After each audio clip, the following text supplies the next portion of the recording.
नमस्कार मित्रांनो, तुम्ही जर कालचा व्हिडिओ पाहिला असेल तर तुमच्या लक्षात आलं असेल मार्केट आज का पडलंय. तुम्ही या ठिकाणी बघू शकता, काल आपण क्लिअरली सांगितलं होतं निगेटिव्ह साईडला ट्रेड करणारे मार्केट आणि निगेटिव्ह पोझिशन्स आहेत.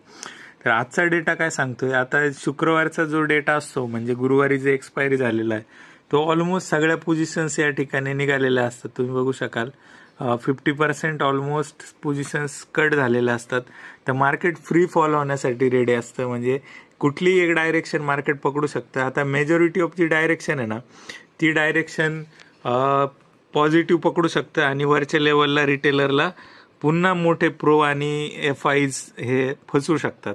तर अशा पद्धतीचे डायरेक्शन आहे उद्या. काल जो डेटा डेव्हलप झाला होता त्याच्यामध्ये आपण बघितलं असेल, मार्केट वरती ओपन झालं, थोडं वरती गेल्यानंतर पुन्हा एक डाऊन साईड आली, पुन्हा निगेटिव्ह पासून पुन्हा पॉझिटिव्ह केलं. तर दिवसभरात हे चालू राहिलं. इथेही मोठ्या लेवलवर लोकांना फसवलं असेल मित्रांनो.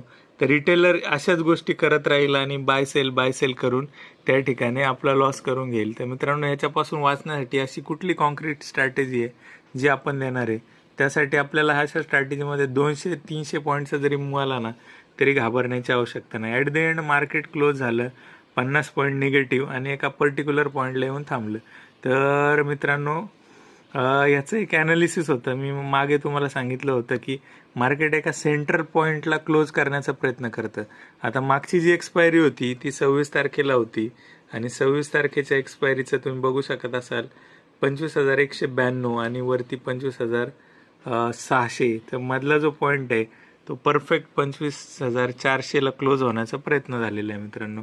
तर अशाच इन्साइटफुल व्हिडिओसाठी पहा. मोठ्या व्हिडिओमध्ये बाकीच्या डिटेल्स दिलेल्या आहेत.